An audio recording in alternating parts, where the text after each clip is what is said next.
ಬಸವ ಮಹಾತ್ಮರ ಪುರಾಣದೊಳಗೆ ನೀವೆಲ್ಲ ಇವತ್ತು ನೇರವಾದ ಕೆಲವು ವಿಷಯಗಳಿಗೆ ನಾನು ಬರ್ತಾ ಇದ್ದೀನಿ. ಬಸವ ಪುರಾಣ ಅಂದರೆ ಬಹಳ ದೊಡ್ಡದಿದೆ, ನಿಮ್ಮೆಲ್ಲರಿಗೆ ಗೊತ್ತಿರೋ ವಿಚಾರನೆ.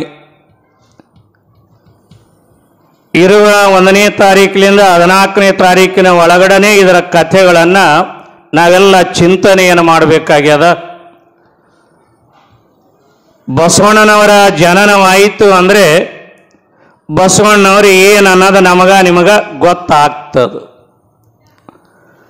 ನಾವೆಲ್ಲ ನಿನ್ನೆ ದಿನ ಬಸವಣ್ಣನವರ ಹಿನ್ನೆಲೆ ಏನು ಅನ್ನೋದನ್ನು 4 ಮಾತುಗಳನ್ನು ಆಲಿಸಿ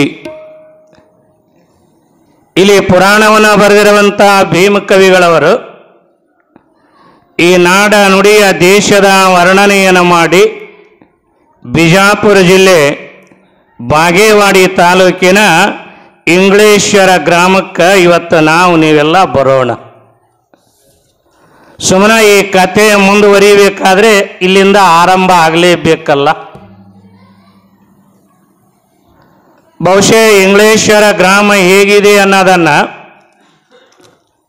ಇಲ್ಲಿ ಕವಿಗಳು ವರ್ಣನೆಯನ್ನು ಮಾಡ್ಯಾರ. ಯಾರೇ ಒಬ್ಬರು ಮಹಾತ್ಮರು ಹುಟ್ಟ್ಯಾರ ಅಂದ್ರೆ, ಮಹಾತ್ಮರು ಆ ಊರಾಗ ಅದಾರೆ ಅಂದ್ರೆ, ಮಹಾತ್ಮರು ಆ ಊರಾಗ ನೆಲೆಸ್ಯಾರ ಅಂದ್ರೆ ಆ ಊರಾಗ ಏನಾರ ಒಳ್ಳೇದಿದ್ರೆ ಇರ್ತಾರಂತ. ನಾನು ಹೇಳೋ ಮಾತಿನ ಕಡೆ ಗಮನ ಇರಲಿ. ಮಹಾತ್ಮರು ಏನಾದರೂ ಅದಾರೆ ಅಂದರೆ ಅಲ್ಲಿ ಒಳ್ಳೇದಿದ್ರೆ ಇರ್ತಾರ. ಅದಕ್ಕೆ ಶರಣರು ಹೇಳಿದಾರಲ್ಲ, ಶಿವಚಿಂತೆ ಶಿವಜ್ಞಾನವಿಲ್ಲದ ಮನುಜರ ಸಗಣಕ್ಕೆ 1000 ಹುಳ ಹುಟ್ಟವೇ ದೇವ. ಕಾಡ ಮೃಗ ಒಂದಾಗಿರಲಾರದು, ಊರ ಮೃಗ ಒಂದಾಗಿರಲಾರದು. ನಮ್ಮ ಕೂಡಲ ಸಂಗನ ಶರಣರ ಇಲ್ಲದ ಊರು ದೇಶ ವನವಾಸ ನರವಿಂದ ಕಾಣಿರಣ್ಣ. ಅದಕ್ಕೆ ಊರ ಅಲ್ಲಿಲ್ಲವ್ರ ಅಡವಿ ಅಂತ ಕರೀತಾರೆ. ಅಂದ್ರೆ ಏನಾದರೂ ಮಹಾತ್ಮರ ಆಧಾರಿ ಅಂದರೆ ಒಳ್ಳೆತನ ಇರುವಲ್ಲಿ. ಯಾರಿಂದ ಊರಿಗೆ ಒಳ್ಳೆತನ? ಶ್ರೀಮಂತರಿದ್ರ, ವಿದ್ಯಾವಂತಿದ್ರ, ಏನು ಇಂಥವರಿಂದ ಊರಿಗೆ ಒಳ್ಳೆಯದು ಅಂತ ಅನ್ನಿಸ್ತದೆ. ನಮ್ಮ ಹಿರಿಯರು ಒಂದು ಮಾತು ಹೇಳ್ತಾರ, ಊರು ಚಂದಾಗಿರಿಸಬೇಕಣ್ಣ, ಉತ್ತಮರು ಸೇರಿ ಊರು ಚಂದಾಗಿರಿಸಬೇಕಣ್ಣ. ಯಾರು ಕೂಡಿ ಊರು ಚಂದಿರಿಸ್ಬೇಕಂದ್ರೆ ಉತ್ತಮರು ಸೇರಿ. ಶ್ರೀಮಂತರು ಸೇರಿ ಅಲ್ಲಿಲ್ಲ, ವಿದ್ಯಾವಂತರು ಸೇರಿ ಅಲ್ಲಿಲ್ಲ, ಇವರು ಸೇರಿ ಅಲ್ಲಿಲ್ಲ, ಉತ್ತಮರು ಸೇರಿ. ಎಲ್ಲಿ ಉತ್ತಮರು ಸೇರಿಕೊಂಡಿರ್ತಾರ ಅದು ಊರ ಬಹಳ ಚೆಂದಾಗಿರ್ತದ. ಅಂಥ ಗ್ರಾಮವಾಗಿತ್ತು ಇಂಗಳೇಶ್ವರ. ಇದಕ್ಕೆ ಹಿಂದೊಂದು ದಿನ ಹಿಂಗುಳೇಶ್ವರನು ಕರೆಯೋದನ್ನು ಇತಿಹಾಸದೊಳಗೆ ನಿಮಗೆ ಗೊತ್ತಿರಬೇಕು. ಇಂಗಳೇಶ್ವರನು ಅಂತ ಇದೆ, ಇಂಗುಳೇಶ್ವರನು ಅಂತ ಕರೆದಿರುವ ಇತಿಹಾಸದೊಳಗೆ ನಾವು ಈ ಗ್ರಾಮದ ಆ ಇತಿಹಾಸವನ್ನು ಕಾಣುತ್ತೀವಿ. ಹೀಗೆ ಇಂಗಳೇಶ್ವರ ಗ್ರಾಮದೊಳಗೆ ಮಂಡಿಗೆಯ ಮಾದರಸ ಮಾದಲಾಂಬೆಯರ ನಿಮಗೆಲ್ಲ ಗೊತ್ತಿರುವಂಥ ಹೆಸರು ಇದು. ಆ ಮಂಡಿಗೆಯ ಮಾದರಸ ಮಾದಲಾಂಬೆಯರು ತಮ್ಮ ಮನೆಯೊಳಗ ತಮ್ಮ ಬದುಕಿನೊಳಗ ಈ ಜೀವನವನ್ನು ಭಾಳ ಸುಂದರವಾಗಿ ರೂಪಿಸಿಕೊಂಡಿದ್ದರಂತ. ಈ ಜೀವನ ಹೇಗಿರಬೇಕು ಅಂದ್ರೆ ಭಾಳ ಸುಂದರವಾಗಿ ಇರಬೇಕ್ರಿ. ಸುಂದರವಾಗಿರಬೇಕು ಅಂದ್ರೆ ಬಟ್ಟೆ ಬರಿ ಹಾಕಿದ್ರೆ ಚಂದ ಅಲ್ಲ, ಆದರೆ ಜೀವನದ ಮೌಲ್ಯಗಳು ಅನ್ನೋದೇನದಾವೆ ಆ ಅಳವಡಿಸಿಕೊಂಡಿದ್ರೆ ಜೀವನಕ್ಕೇನಾದರೂ ಒಂದು ಅರ್ಥ ಬರ್ತದೆ. ಈ ಮಂಡಿಗೆಯ ಮಾದರಸ ಮಾದಲಾಂಬೆಯರ ನಿತ್ಯ ತಮ್ಮ ಮನೆಯೊಳಗ ಒಳ್ಳೆಯ ವಿಚಾರವನ್ನು ಮಾಡ್ತಾ, ಒಳ್ಳೆಯ ಚಿಂತನೆಯನ್ನು ಮಾಡ್ತಾ ತಮ್ಮ ಬದುಕನ್ನು ನಿರ್ಮಾಣ ಮಾಡಿಕೊಂಡಾರ. ನಮ್ಮಲ್ಲಿ ಒಂದು ಕನ್ನಡದಾಗ ಒಂದು ಗಾದೆ ಮಾತದಾರಿ, ನಾವೆಲ್ಲ ಹ್ಯಾಂಗಿದ್ದೇವೆ ಅಂದ್ರೆ ಅಟ್ಟ ಮ್ಯಾಲ ಒಲಿ ಉರಿತ, ಕೆಟ್ಟ ಮ್ಯಾಲ ಬುದ್ಧಿ ಬತ್ತ ಅನ್ನೋರ ಭಾಳ ಜನ. ಇರುವಾಗ ಯೋಚನೆ ಮಾಡಲ್ರಿ, ಇರುವಾಗ ಯೋಚನೆ ಮಾಡಲ್ಲ, ಕಳ್ಕೊಂಡ ಮೇಲೆ ಹುಡುಕ್ಯಾಡೋದು ಭಾಳ ನಾವು. ಈಗ ವಯಸ್ಸು ಇದೆ, ಈ ವಯಸ್ಸಿನಾಗ ಏನು ಮಾಡ್ಬೇಕನ್ನೋದು ಮಾಡಲ್ಲ, ಕಳ್ಕೊಂಡ ಮೇಲೆ ನಾವು ಹುಡುಕ್ಯಾಡಕ್ಕೆ ಹೋದ್ರೆ ಬದುಕಿನಾಗ ಏನೂ ಪಡ್ಕೊಳ್ಳಕ್ಕಾಗಲ್ಲ. ಮನುಷ್ಯಾಗ ಅವಕಾಶ ಮ್ಯಾಲಿನ ಮ್ಯಾಲೆ ಸಿಗಲ್ಲ, ಯಾವಾಗಾರ ಒಮ್ಮೆ ಸಿಗ್ತಾವ. ಸಿಕ್ಕ ಅವಕಾಶವನ್ನು ಪರಿಪೂರ್ಣವಾಗಿ ನಾವು ಮಾಡ್ಕೋಬೇಕು. ಒಮ್ಮೆ ಒಂದು ಬೆಕ್ಕ ಗಿಳಿಯನ್ನು ಹಿಡ್ದಾದ. ಬೆಕ್ಕ ಗಿಳಿಯನ್ನು ಹಿಡ್ದಿತ್ತು, ಇನ್ನೇನು ಗಿಳಿಯನ್ನು ತಿನ್ನಬೇಕಂತಿತ್ತ. ಆಗ ಆ ಗಿಳಿ ಬೆಕ್ಕಿಗೆ ಹೇಳ್ತಂತ, ಏ ಬೆಕ್ಕ, ನೀನು ಬಾಯಿ ಭಾಳ ಹೊಲಸದ, ನಾ ಗಿಳಿ ಅಂದ್ರೆ ಹಣ್ಣ ಹಾಲು ತಿಂದ ಪಕ್ಷಿ ನಾನು, ನೀನು ಬಾಯಿ ನೋಡಿದ್ರೆ ಸರಿ ಇಲ್ಲ, ಒಂದು ಜರ ಬಾಯಿ ತಕ್ಕೊಂಬಂದು ನನಗೆ ತಿನ್ನು ಅಂತದು. ಯಾವುದು? ಗಿಳಿ. ಬೆಕ್ಕ ಖರೇನೆ ಅಂತ, ಇನ್ನು ಈಗ ಇಲಿ ತಿಂದು ಬಂದೀನಿ, ಇದನ್ನು ತಿನ್ನಬಾರ್ದು ಅಂತ ಬಾಯಾಗೇನು ಹಿಡ್ದಿತ್ತ. ಆ ಗಿಳಿನ ಬಿಟ್ಟು ನಳಕ್ಕೆ ಹೋಗಿ ಮುಖ ತಕ್ಕೊಂಡು ಬರಕ್ಕೆ ಹೋಯ್ತ್ರಿ. ಅದೇನು ಬಾಯನ್ನು ಬಿಟ್ಟು ನಳಕ್ಕೆ ಹೋಗಿ ಬರೋದ್ರಾಗ ಅಲ್ಲಿ ಗಿಳಿ ಇತ್ತೇನು, ಯಾವಾಗ ಹಾರಿ ಹೋಗಿ ಬಿಟ್ಟಿತ್ತು. ಈ ಮಾತನ್ನ ನಿಮಗೆ ಯಾಕೆ ಕೇಳಕತ್ತೀನಿ? ಒಂದು 15 ದಿನ ನಿಮಗೊಂದು ಅವಕಾಶ ಸಿಕ್ಕಾದ, ಬಸವ ಪುರಾಣ ಕೇಳುವ ಅವಕಾಶ ಸಿಕ್ಕಾದ, ಅಪ್ಪವರ ತುಲಾಭಾರ ಮಾಡುವ ಅವಕಾಶ ಸಿಕ್ಕಾದ. ನೀವು ತುಲಾಭಾರ ಮಾಡ್ರಿ. ಒಂದು ವೇಳೆ ಶಕ್ತಿ ಇರಲಿಲ್ಲ ಅಂದ್ರೆ ಮಾಡೋರ್ದನ್ನು ನೋಡಿ ಖುಷಿ ಪಡುವ ಭಾವ ಆದರೂ ಬರಲಿ ನಮಗೆ. ಅಪ್ಪ ಸಿದ್ಧಲಿಂಗಮುತ್ಯ, ಈ ವರ್ಷ ನಮಗೆ ಈ ಶಕ್ತಿ ಇಲ್ಲ, ಕಣ್ತುಂಬ ದಿನ ಅಪ್ಪವ್ರ ತುಲಾಭಾರ ನೋಡೀವಿ, ಮುಂದಿನ ವರ್ಷ ಈ ವೇದಿಕೆಯಾಗ ನಮ್ಮ ಅಪ್ಪನ ತುಲಾಭಾರ ನಾನು ಮ್ಯಾಲ ಹೋಗಿ ಮಾಡ್ತೀನಿ ಅಂತ ಸಂಕಲ್ಪ ಮಾಡಿ ಸಿದ್ಧಲಿಂಗ ಬೆಳಕಿಂಡಿ ಅಂದ 5 ಸುರುತ್ತಾನ ನಿಮಗೆ. ಬೆಳಕಿಂಡಿ ಅಂದ. ಕಾರಣ ಯಾಕೆ ಹೇಳ್ತೀನಿ ಅಂದರೆ, ಸಿಕ್ಕ ಅವಕಾಶವನ್ನು ಮನುಷ್ಯ ಸಾರ್ಥಕ ಮಾಡ್ಕೋಬೇಕು. ಅದಕ್ಕೆ ಇಲ್ಲಿ ಮಂಡಿಗೆಯ ಮಾದರಸ ಮಾದಲಾಂಬೆಯರು ಈ ಬದುಕಿನ ಸಾರ್ಥಕತೆಯನ್ನು ಮಾಡಿಕೊಳ್ಳುವ ಯೋಚನೆಯನ್ನು ಮಾಡ್ಯಾರ. ಅದಕ್ಕೆ ಬಸವಣ್ಣವರು ಒಂದು ಮಾತು ಹೇಳಿದರು, ಯಾವಾಗ ಮಾಡ್ಬೇಕ್ರಿ? ಕಣ್ಣು ಹೋದ ಮೇಲೆ, ಕೈ ಹೋದ ಮೇಲೆ, ರೊಕ್ಕ ಇಲ್ದಾಗ, ಮಂದಿ ವಾಜ್ಯ ಆದಮೇಲೆ ಮಾಡೋಕ್ಕಾಗ್ತದೆ. ಅದಕ್ಕೆ ಬಸವಣ್ಣವ್ರು ಹೇಳ್ತಾರ, ನೆರೆ ಕೆನ್ನೆಗೆ ತೆರೆ ಗಲ್ಲಕ್ಕೆ ಶರೀರ ಗೂಡಿ ಹೋಗದ ಮುನ್ನ, ಹಲ್ಲು ಹೋಗಿ ಬೆನ್ನು ಬಾಗಿ ಅನ್ಯರಿಗೆ ಹಂಗಾಗದ ಮುನ್ನ, ಕಾಲ ಮೇಲೆ ಕೈಯ ನೂರಿ ಕೋಲು ಹಿಡಿಯದ ಮುನ್ನ, ಮುಪ್ಪಿಂದ ಪಳಿಯದ ಮುನ್ನ, ಮೃತ್ಯು ಮುಟ್ಟದ ಮುನ್ನ, ಪೂಜಿಸು ಕೂಡಲ ಸಂಗಮ ದೇವನ. ಮುನ್ನ ಮುನ್ನ ಮುನ್ನ ಅಂತ ಹೇಳಿದರು. ಯಾವ ಮುನ್ನ? ಮೃತ್ಯು ಮುಟ್ಟದ ಮುನ್ನ.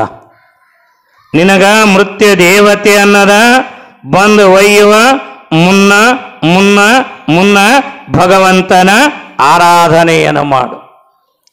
ಇಲ್ಲಿ ಮಂಡಿಗೆಯ ಮಾದರಸ ಮಾದಲಾಂಬೆಯರು ತಮ್ಮ ಮನೆಯೊಳಗ ಈ ರೀತಿಯಾಗಿರುವಂಥ ಭಗವಂತನ ಆರಾಧನೆಯನ್ನು ಮಾಡ್ಯಾರ. ಅದಕ್ಕೆ ಈ ಭಾಗದ ಅನುಭಾವಿಯಾಗಿರುವಂಥ ಮಡಿವಾಳಪ್ಪವನ ಮಾತು ಹೇಳ್ತಾನೆ. ಏನು ಹೇಳ್ತಾನ?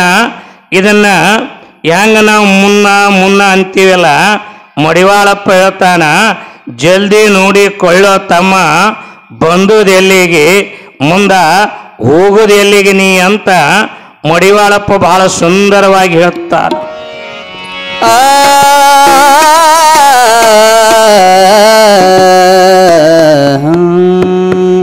ಜಲ್ದಿ ನೋಡಿಕೊಳ್ಳೋ ತಮ್ಮ, ಬಂದುದೆಲ್ಲಿ ಮುಂದಕ್ಕೆ ಹೋಗುವುದ್ಯಾವಲ್ಲಿ. ಜಲ್ದಿ ನೋಡಿಕೊಳ್ಳೋ ತಮ್ಮ, ಬಂದುದೆಲ್ಲಿ ಮುಂದಕ್ಕೆ ಹೋಗುವುದ್ಯಾವಲ್ಲಿ. ಜಲ್ದಿ ನೋಡಿ ಜಲ್ದಿ ನೋಡಿ ಜಲ್ದಿ ನೋಡಿಕೊಳ್ಳೋ ತಮ್ಮ, ಬಂದುದೆಲ್ಲಿ ಮುಂದಕ್ಕೆ ಹೋಗುವುದ್ಯಾವಲ್ಲಿ. ಜಲ್ದಿ ನೋಡಿಕೊಳ್ಳೋ ತಮ್ಮ, ಬಂದುದೆಲ್ಲಿ.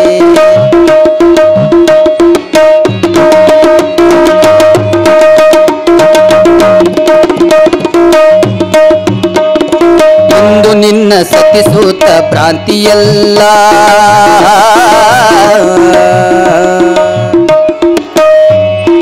ಜಲ್ದಿ ನೋಡಿ ಜಲ್ದಿ ನೋಡಿ ಜಲ್ದಿ ನೋಡಿಕೊಳ್ಳು ತಮ್ಮ ಬಂಧುದಲ್ಲಿ ಮುಂದಕ್ಕೆ ಹೋಗುವುದಾವಲ್ಲಿ ಜಲ್ದಿ ನೋಡಿಕೊಳ್ಳು ತಮ್ಮ ಬಂಧುದಲ್ಲಿ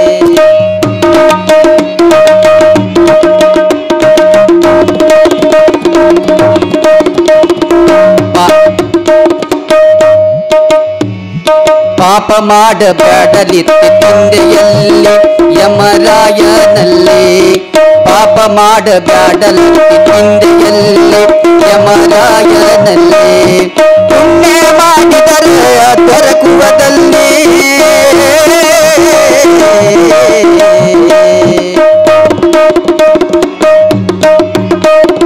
ಪುಣ್ಯ ಮಾಡಿದರೆ ದೊರಕುವುದಲ್ಲಿ ಪುಣ್ಯ ಮಾಡಿದರೆ ದೊರಕುವುದಲ್ಲಿ ಸದಾ ಶಿವನಲ್ಲಿ ಜಲ್ದಿ ನೋಡಿಕೊಳ್ಳು ತಮ್ಮ ಬಂಧುದಲ್ಲಿ ಮುಂದಕ್ಕೆ ಹೋಗುವುದವಲ್ಲಿ ಜಲ್ದಿ ನೋಡಿಕೊಳ್ಳು ತಮ್ಮ ಬಂಧುದಲ್ಲಿ ಬಂಧುದಲ್ಲಿ ಬಂಧುದಲ್ಲಿ ಹೀಗೆ ಈ ಜೀವನದ ಸಾರ್ಥಕತೆಯ ಚಿಂತನೆಗಳನ್ನು ಮಂಡಿಗೆಯ ಮಾದರಸ ಮಾದಲಾಂಬೆಯರ ಮನೆಯೊಳಗೆ ಕುಳಿತುಕೊಂಡು ಈಗೊಂದು ಯೋಚನೆಯನ್ನು ಮಾಡ್ಯಾರ. ಅವರಲ್ಲಿರುವಂಥ ಗುಣಾದಿಗಳನ್ನು ಇಲ್ಲಿ ಭೀಮಕವಿ ಬಹಳ ಚಲೋ ವರ್ಣನ ಮಾಡ್ಯಾನ. ಈ ಮಂಡಿಗೆಯ ಮಾದರಸ ಮಾದಲಾಂಬೆಯರಲ್ಲಿ ಎಂಥ ಗುಣ ಇದ್ದು ಅಂದ್ರೆ ಎಂಥ ಜೀವನವನ್ನು ಅವರು ಅಳವಡಿಸಿಕೊಂಡಿದ್ರು ಅಂದ್ರೆ ಈ ಜಗತ್ನ್ಯಾಗ 4 ನಮೂನಿ ಜನ ಅದಾರಂತ. ಈ ಭೂಮಿ ಮೇಲೆ 4 ನಮೂನಿ ಜನಗಳನ್ನು ಕಾಣುತ್ತೀವಿ. ಮೊದಲನೇ ಜನ ಯಾಗಿದ್ದಾರೆ ಅಂದರೆ ಇಲಿ ಜಾತಿಯ ಜನ ಈ ಸಮಾಜದೊಳಗೆ ಅದಾರಂತ. ಇಲಿಯ ಜಾತಿಯ ಜನ ಈ ಸಮಾಜದಲ್ಲಿ ನಾವು ಕಾಣುತ್ತೀವಿ. ಈಗ ಒಂದು ರೇಷ್ಮೆ ಮಡಿಯನ್ನ ನೀವು ಪೆಟ್ಟಿಗ್ಯಾಗ ಮುಚ್ಚಿಡ್ರಿ, ಹೆಂಗಾರ ಮಾಡಿ. ಪೆಟ್ಟಿಗ್ಯಾಗ ರೇಷ್ಮೆ ಮಡಿಯನ್ನ ನಾವು ಹಾಕಿಟ್ಟಿರ್ತೀವಿ. ಹೆಂಗಾರ ಮಾಡಿ ಇಲಿ ಹೋಗಿ ಆ ರೇಷ್ಮೆಯ ಮಡಿಯನ್ನು ಕಡಿಯುತ್ತದೆ, ಹಾಳು ಮಾಡುತ್ತದೆ. ಆದ್ರೆ ಒಂದು ನೆನಪಿಡೋಣಲ್ಲ, ಆ ಇಲಿಗೆ ಏನಾರ ಹೊಟ್ಟೆ ತುಂಬತದೇನ್ರಿ?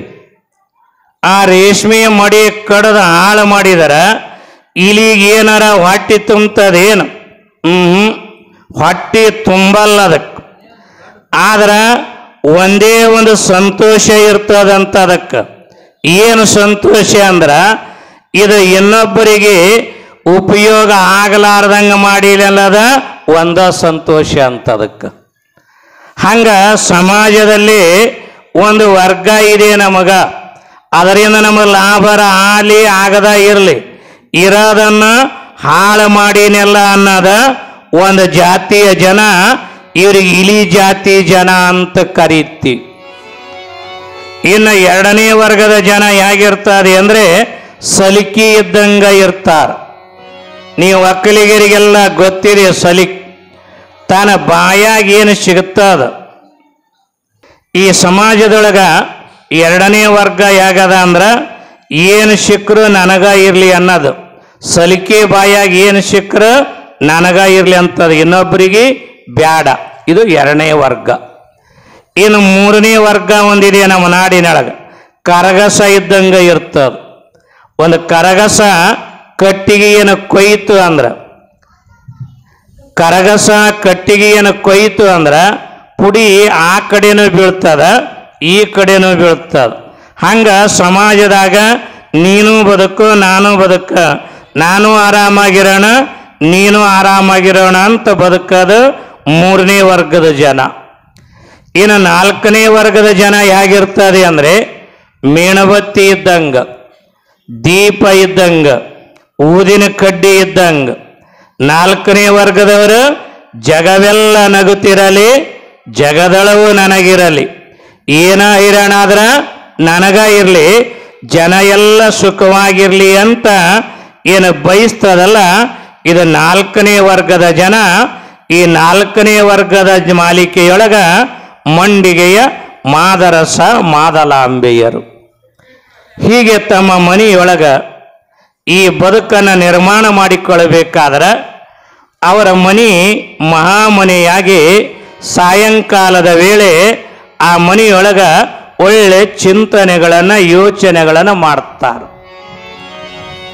ಮನೆ ಮನೆಯಾಗಿ ಉಳಿಬಾರ್ದ್ರೆ ಅದು ಮನೆ ಮಹಾಮನೆಯಾಗಬೇಕು. ಅಂದರೆ ಆ ಮನೆಗೊಂದು ಅರ್ಥ ಬರ್ತದೆ.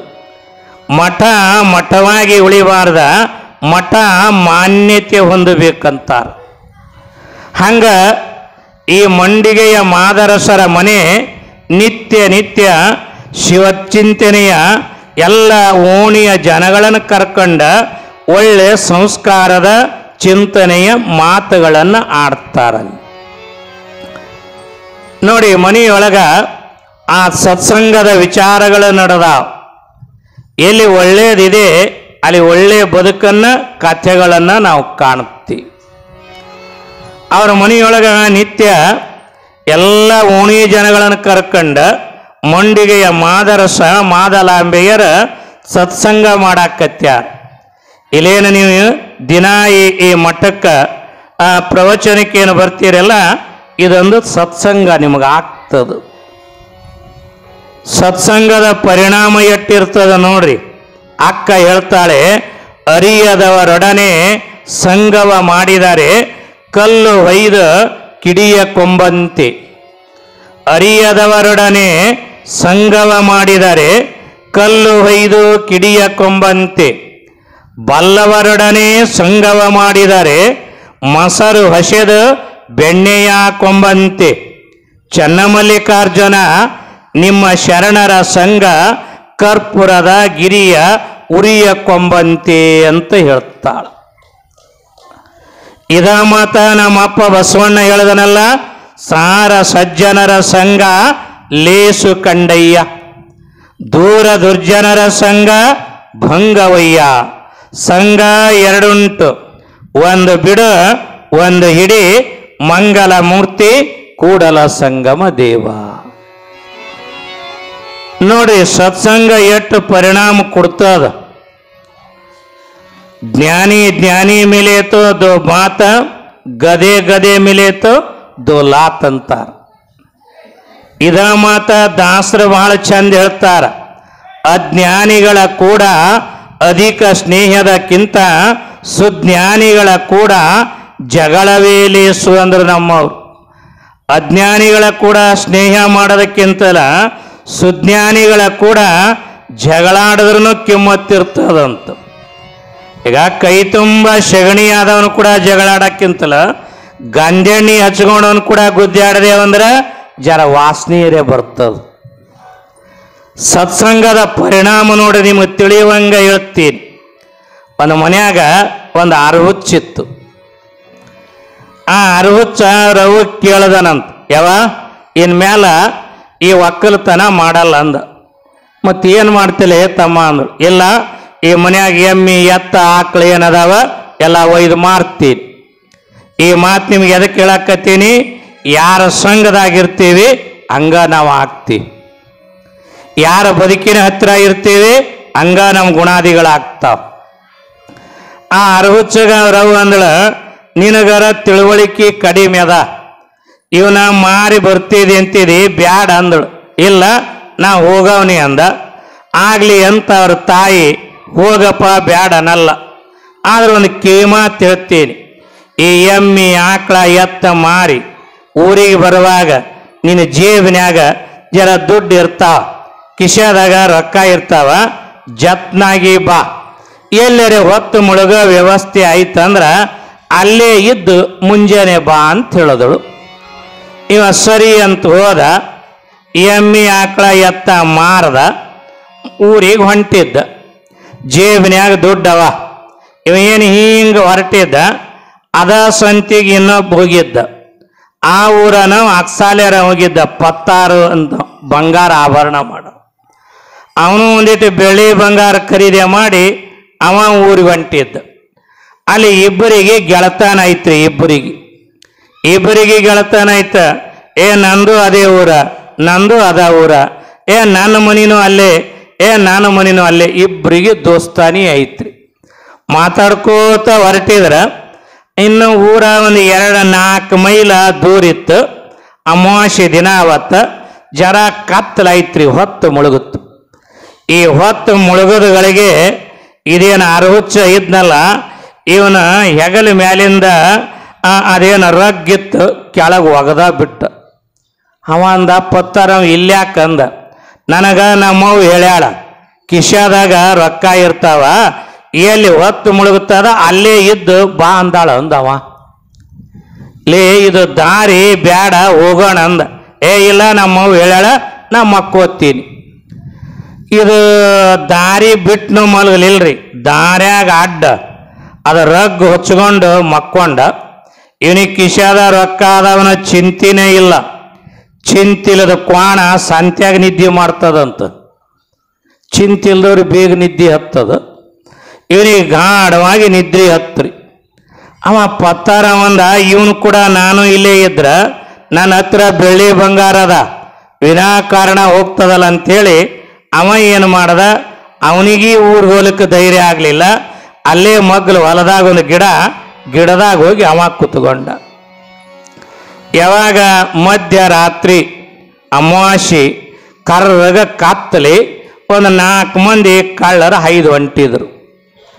ಯಾವಾಗ ಕಳ್ಳರು 5 ಹೊಂಟಾರ, ಇದು ಮಕ್ಕೊಂಡಿದ್ದು ದಾರ್ಯಾಗ ಕಾಣಲಿಲ್ಲ.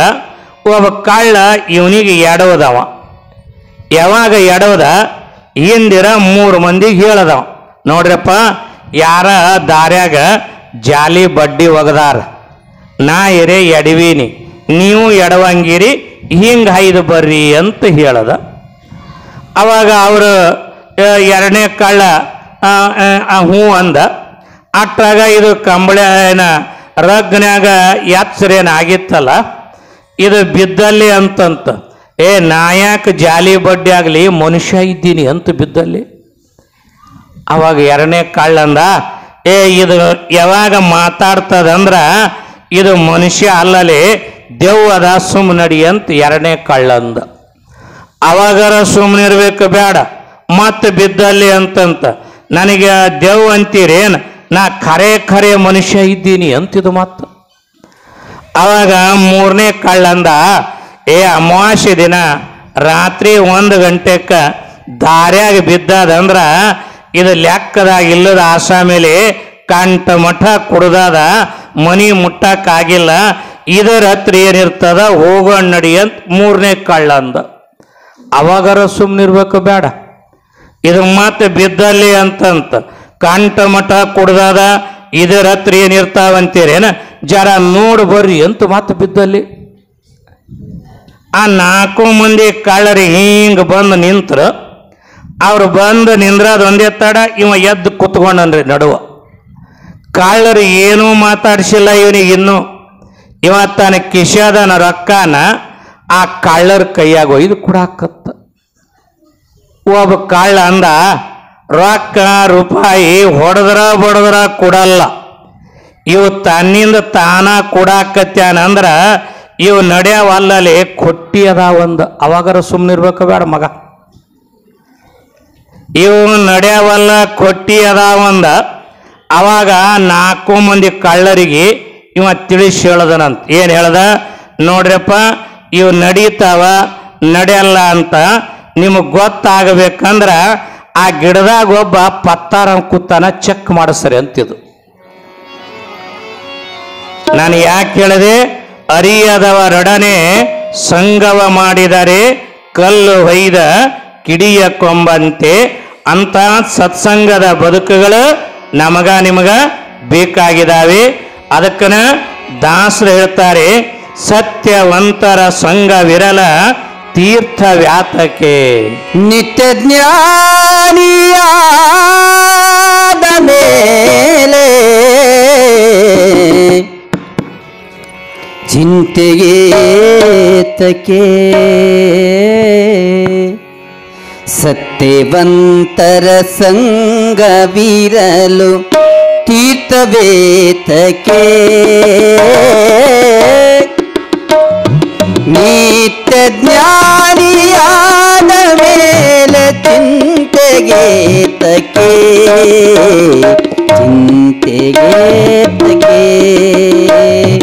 ಸತ್ಯವಂತರ ಸಂಗವಿರಲು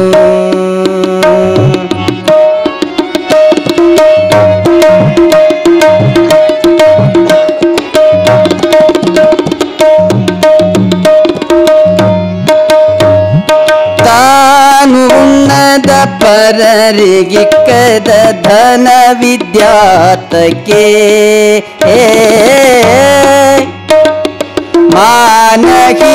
ಮಾನಹೀನನಾಗಿ ಬಾಳ್ವ ಮನುಜನೇತಕ್ಕೆ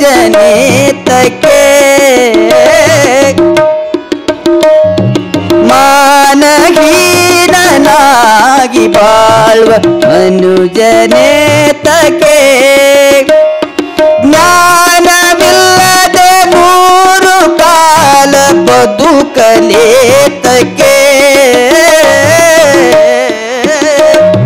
ಜ್ಞಾನವಿಲ್ಲದೆ ಮೂರು ಕಾಲ ಬದುಕಲೇತಕ್ಕೆ ಮಾನನೀಯ ತೊರೆದವಾಗ ಭೋಗವೇತಕ್ಕೆ ಭೋಗ ಏತಕ್ಕೆ ಸತ್ಯವಂತರ ಸಂಗವಿರಲು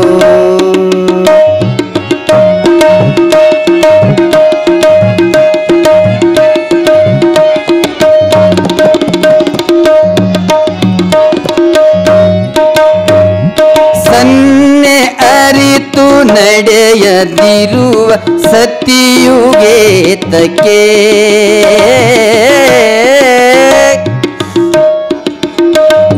ಸನ್ನೆ ಅರಿತು ನಡೆಯದಿರುವ ಸತಿಯುಗೇತಕ್ಕೆ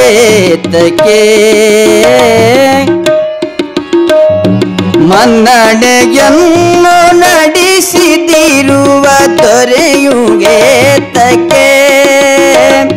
ಮುನ್ನ ಕೋಟ ಪಡಿಗದನ್ನ ಬಯಸಲೇತಕ್ಕೆ ಚನ್ನಗಾದಿ ಕೇಶವನಲ್ಲದ ದೈವವೇತಕ್ಕೆ ದೈವವೇತಕ್ಕೆ ಸತ್ಯವಂತರ ಸಂಗವಿರಲ್ ಹಿತವೇತಕ್ಕೆ ನಿತ್ಯ ಜ್ಞಾನಿಯಾದ ಮೇಲೆ ನಿತ್ಯ ಜ್ಞಾನಿಯಾದ ಮೇಲೆ ಚಿಂತೆಗೇತಕ್ಕೆ ಚಿಂತೆಗೇತಕ್ಕೆ ಚಿಂತೆಗೇತಕ್ಕೆ ಚಿಂತೆ ಏತಕ್ಕೆ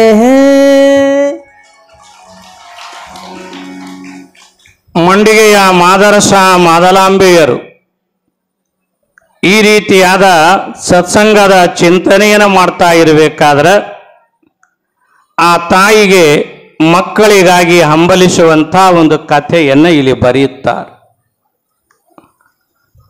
ದೇವರ ಎಲ್ಲರಿಗೆ ಎಲ್ಲನ್ನ ಕೊಡಲ್ಲ, ಏನಾದರೂ ಒಂದು ಕೊರತೆಯನ್ನು ಇಟ್ಟಿರ್ತಾನೆ, ಅದು ಸೃಷ್ಟಿಯ ನಿಯಮ. ಆ ಮಂಡಿಗೆಯ ಮಾದರಸ ಮಾದಲಾಂಬೆಯರಿಗೆ ಗಂಡು ಸಂತಾನ ಇಲ್ಲದಕ್ಕ ಒಂದು ವ್ರತವನ್ನು ಕೈಗೊಳ್ಳುತ್ತಾರೆ. ನಂದಿಯ ವ್ರತವನ್ನು ಕೈಗೊಳ್ಳುವಂಥ ವಿಚಾರವನ್ನು ಇಲ್ಲಿ ನಾವು ಕೇಳುತ್ತೀವಿ. ಮಕ್ಕಳ ಬೇಕು ಬೇಡ ಅಂತೇನಿಲ್ಲ, ಮಕ್ಕಳ ಈ ನಾಡನ್ನು ಕಟ್ಟುವಂಥ ಹಲವಾರು ವಿಚಾರಗಳನ್ನು ನಾವು ಕೇಳುತ್ತೀವಿ. ಇಲ್ಲೇನೋ ಈ ತಾಯಿ ಈ ಮಂಡಿಗೆಯ ಮಾದರಸ ಮಾದಲಾಂಬೆಯರ ಮಕ್ಕಳಿಗಾಗಿ ಒಂದು ನಮೂನೆಯ ಚಿಂತೆಯನ್ನು ಆರಂಭ ಮಾಡ್ತದೆ. ಈ ನಾಡಿನಾಗ ಯಾರಿಗೆ ಬಿಟ್ಟದ್ರಿ ಚಿಂತೆ? ಏನು ನಿಮಗೆ ಬಿಟ್ಟದ? ಇಟ್ಟು ಹಾರ್ಯಾಡಿ ಹೇಳುವಂಥ ನಮಗೆ ಬಿಟ್ಟದೇನು?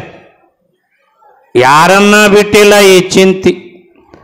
ಅದಕ್ಕೆ ಚನ್ನಬಸವಣ್ಣ ಹೇಳದನಲ್ಲ, ಬಡತನಕ್ಕೆ ಉಂಬುವ ಚಿಂತೆ, ಉಂಬದಾದರೆ ಇಡುವ ಚಿಂತೆ, ಇಡಲಾದರೆ ಹೆಂಡರ ಚಿಂತೆ, ಹೆಂಡರಾದರೆ ಮಕ್ಕಳ ಚಿಂತೆ, ಮಕ್ಕಳಾದರೆ ಬದುಕಿನ ಚಿಂತೆ, ಬದುಕಾದರೆ ಕೇಡಿನ ಚಿಂತೆ, ಕೆಡದಿರೆ ಮರಣದ ಚಿಂತೆ. ಇಂತಿ ಹಲವು ಚಿಂತೆಯಲ್ಲಿಪ್ಪರನು ಕಾಣೆ, ಶಿವ ಚಿಂತೆಯಲ್ಲಿಪ್ಪರನ ಒಬ್ಬರನು ಕಾಣೆನೆಂದಾತ ಅಂತ ಹೇಳ್ತಾರೆ. ಈ ಜಗತ್ತಿನಾಗ ಒಂದೊಂದು ನಮೂನೆಯ ಚಿಂತೆಗಳು ಇರವೆ, ಯಾರನ್ನ ಬಿಟ್ಟಿಲ್ಲ. ಹಾಗೇನೆ ಈ ತಾಯಿ ಈ ಮಗುವಿಗಾಗಿ ಚಿಂತೆಯನ್ನು ಮಾಡ್ಯಾಳ. ಮಕ್ಕಳು ಇರಬೇಕ್ರಿ. ನಿಮಗೆ ಮಕ್ಕಳ ವಿಚಾರ ಬಂದು ಕೇಳಿದ್ರ ಈ ನಾಡಿನಾಗ ಎಂತೆಂಥ ಮಕ್ಕಳನ್ನು ನಾವು ನೋಡ್ತೀವಿ. ಅಂಥ ಮಕ್ಕಳ ಇವತ್ತ ಬಸವಣ್ಣನಂತವ ಇಲ್ಲಿ ಹುಟ್ಟಿ ಹೋಗೋದರಿಂದ ನೀವು ಎಲ್ಲೇ ಮೂಲ್ಯಾಗ ಹೋರಿ ನಾಡಿನಾಗ ಇಂಗ್ಲೇಶ್ವರ ಅಂದ್ರೆ ನಮ್ಮಪ್ಪ ಬಸವಣ್ಣ ಹುಟ್ಟಿದ ಊರ ಅಂತ ಒಂದು ಸಣ್ಣ ಮಗುನು ಹೇಳ್ತದ. ಬಂತನಾಳ ಅಂದ್ರ ಸಂಗನ ಬಸವ ಶಿವಯೋಗಿ ಅಂತಿ, ದೇವರ ಇಪ್ಪರಿಗೆ ಅಂದ್ರ ಮಡಿವಾಳ ಮಾಚಯ್ಯ ಅಂತಿ, ಗುಡ್ಡಾಪುರ ಅಂದ್ರ ದಾನಮ್ಮ ತಾಯಿ ಅಂತಿ, ಉಡುತಡಿ ಅಂದ್ರ ಮಹಾದೇವಿ ಅಂತಿ. ಯಾಕೆ ಹೇಳ್ತೀನಿ ಅಂದ್ರ ಒಬ್ಬೊಬ್ಬರಿಂದ ಇಡೀ ನಾಡಿಗೆ ಹೆಸರಾಗುವಂಥ ಮಕ್ಕಳನ್ನು ಕೊಟ್ಟ ಪುಣ್ಯದ ಭೂಮಿ ಇದೆಲ್ಲ ಇದು. ಆ ತಾಯಿನ ಇಲ್ಲಿ ನೋಡಿ, ಮಕ್ಕಳು ಇರಬೇಕು. ತಾಯಿ ಇದ್ರೆ ಹೆಂಗಿರ್ಬೇಕ, ಮಕ್ಕಳಿದ್ರೆ ಹೆಂಗಿರ್ಬೇಕ. ಸುಮ್ಮನೆ ಒಂದು ಘಟನೆ ಹೇಳ್ತೀನಿ, ನೆನಪಿಡ್ರಿ. ಹಿಂಗಿದ್ರನ ಮಕ್ಕಳು, ಹಿಂಗಿದ್ರನ ತಾಯಿ ಅಂತ ಅನಿಸ್ಕೊತಾಳ. ಬಾಲ ಗಂಗಾಧರನಾಥ್ ತಿಲಕರ ಹೆಸರು ನೀವು ಕೇಳಿರಿ. ಬಾಲ ಗಂಗಾಧರನಾಥ್ ತಿಲಕರಿಗೆ ಒಂದು 10-12 ವರ್ಷದ ಹುಡುಗ. ಆ 10-12 ವರ್ಷದ ಹುಡುಗ ಅವ್ರ ತಾಯಿ ಏನು ಮಾಡಿಳು ಅಂದ್ರೆ ಕೈಯಾಗ ಎರಡೂ ಕೈಯಾಗ ಬಂಗಾರ ಕಡೆ ಹಾಕಿಳು. ಬಂಗಾರ ಕಡೆ ಬಾಲ ಗಂಗಾಧರನಾಥ್ ತಿಲಕಗ ಅವ್ರ ತಾಯಿ ಎರಡೂ ಕೈಯೊಳಗ ಬಂಗಾರದ ಕಡೆ ಹಾಕ್ಯಾಳ. ಆ ಬಂಗಾರ ಕಡೆ ಹಾಕೊಂಡು ಆಡಕ್ಕೆ ಹೋಗಿದ್ದ. ಆಡಿ ಮನೆಗೆ ಬರುವಾಗ ಆ ಒಂದು ಮನೆಯ ಮುಂದೆ ಒಬ್ಬ ಹೆಣ್ಣು ಮಗಳು ಅಳ್ಕೋತ ಕೂತಿದಳು. ಮನೆ ಮುಂದೆ ಹೆಣ್ಮಗಳು ಅಳಕತ್ಯಾಳ. ಈ 10 ವರ್ಷದ ಬಾಲಗಂಗಾಧರನಾಥ್ ತಿಲಕನಿಗೆ ಆ ಅಳುವ ತಾಯಿಯ ಆ ಧ್ವನಿ ಹೃದಯಕ್ಕೆ ಕೇಳುತ್ತದ. ಹೃದಯಕ್ಕೆ ಕಣ್ಣಿಗೆ ಕಾಣದ ಬೇರೆ, ಹೃದಯಕ್ಕೆ ಕಾಣದು ಬೇರೆ ರೀ. ಕಣ್ಣಿಗೆ ಕಾಣೋದಕ್ಕಿಂತಲೂ ಮನುಷ್ಯ ಹೃದಯದಿಂದ ಕಾಣಬೇಕು, ಅದು ಮನುಷ್ಯ ಆಗ್ತಾನೆ. ಯಾವಾಗ ಬಾಲಗಂಗಾಧರ ತಿಲಕ ನೋಡದ ಆ ಹೆಣ್ಮಗಳಿಗೆ ಹೋಗಿ ಕೇಳದ, ಯವ್ವ ನೀ ಯಾಕೆ ಕಳ್ಳಾಕತ್ತೀದಿ?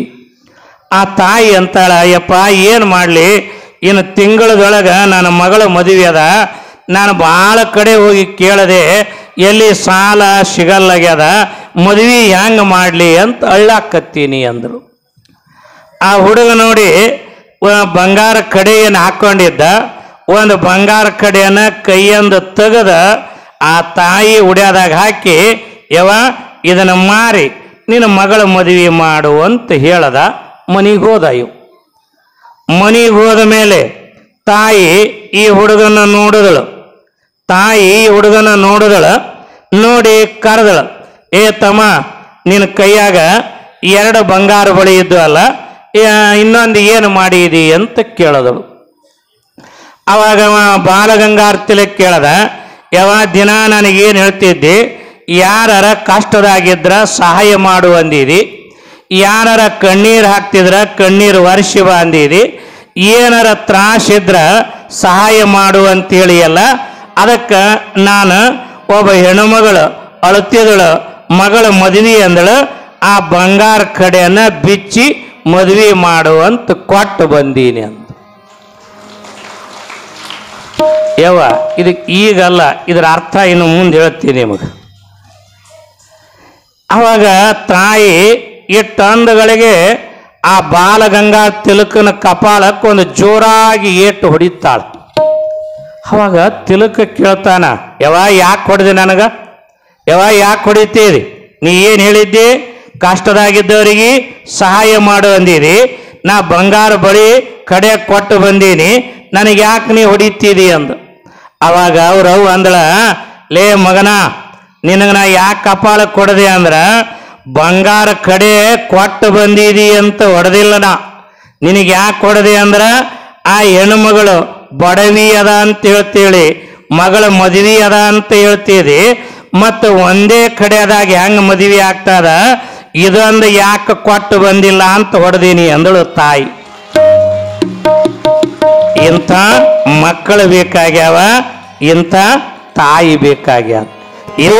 ಬೇಕವ್ವ ಬೇಕು ಹಿಂದೂಸ್ತಾನಕ ಎಂತ ಮಕ್ಕಳು ಬೇಕು. ಬೇಕು ಬೇಕವ್ವ ಬೇಕು ಹಿಂದೂಸ್ತಾನಕ ಎಂತ ಮಕ್ಕಳು ಬೇಕು. ಎಂತ ಮಕ್ಕಳು ಬೇಕು ದೇಶಕ್ಕಾಗಿ ದುಡಿಯಲು ಬೇಕು. ಎಂತ ಮಕ್ಕಳು ಬೇಕು ದೇಶಕ್ಕಾಗಿ ದುಡಿಯಲು ಬೇಕು. ಸಮಾಜ ಸೇವೆಯನ್ನು ಮಾಡುತ್ತಿರಬೇಕು. ಬೇಕು ಬೇಕವ್ವ ಬೇಕು ಹಿಂದೂಸ್ತಾನಕ ಎಂತ ಮಕ್ಕಳು ಬೇಕು. ಬೇಕು ಬೇಕವ್ವ ಬೇಕು ಹಿಂದೂಸ್ತಾನಕ ಎಂತ ಮಕ್ಕಳು ಬೇಕು.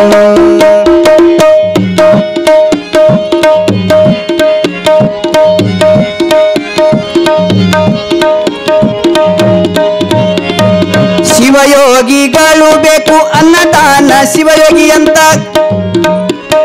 ಶಿವಯೋಗಿಗಳು ಬೇಕು ಅನ್ನದಾನ ಶಿವಯೋಗಿ ಅಂತ.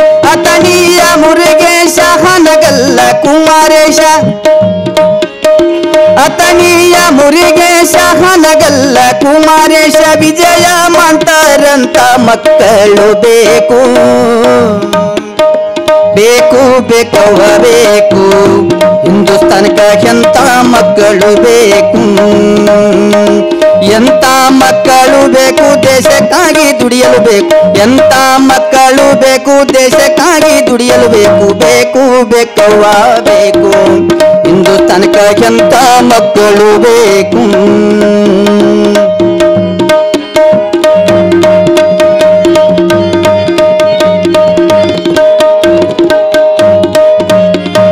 ಶಿವಶರಣಿಗರು ಬೇಕು. ಶಿವಶರಣಿಗರು ಬೇಕು ಸೊಲ್ಲಾಪುರ ರುದ್ರಮನಂಗ. ಶಿವಶರಣಿಗರು ಬೇಕು ಸೊಲ್ಲಾಪುರ ರುದ್ರಮನಂಗ. ಸದ್ದಲಗುಡ್ಡ ಶರಣಮ್ಮ ಯಾನೆ ಗುಂತಿ ಮಾಣಿಕಮ್ಮ. ಸದ್ದಲಗುಡ್ಡ ಶರಣಮ್ಮ ಯಾನೆ ಗುಂತಿ ಮಾಣಿಕಮ್ಮ. ಗಿರಿಜಾ ಮಾತಾದಿ ಅಂತ ಮಕ್ಕಳು ಬೇಕು.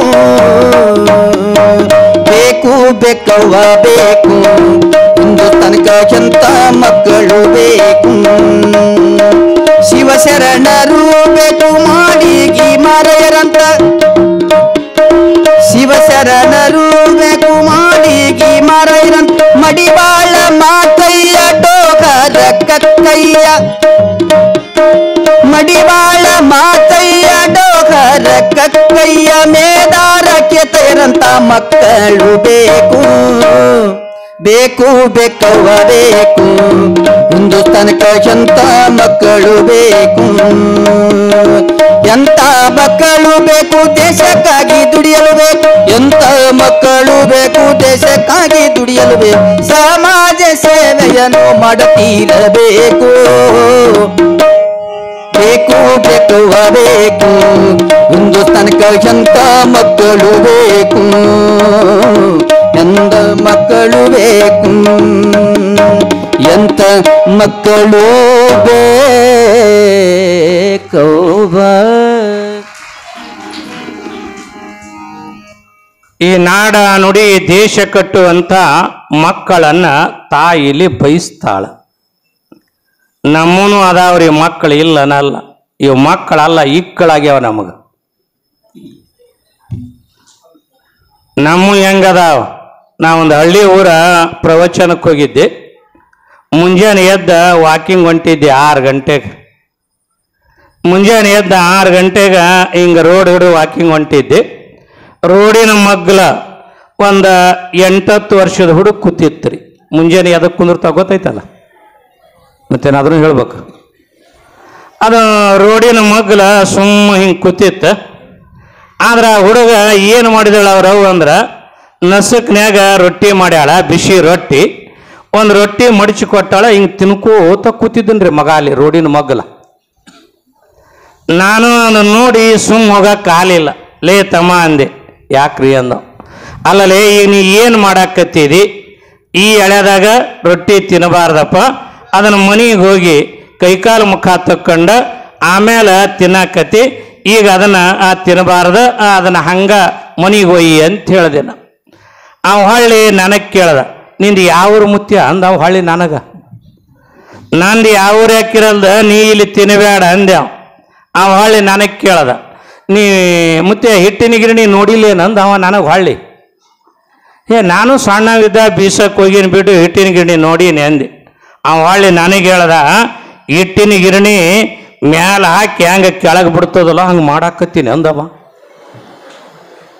ಇದಕ್ಕೇನ ಮಕ್ಕಳಂತೀರೇನು ಇದಕ್ಕೆ?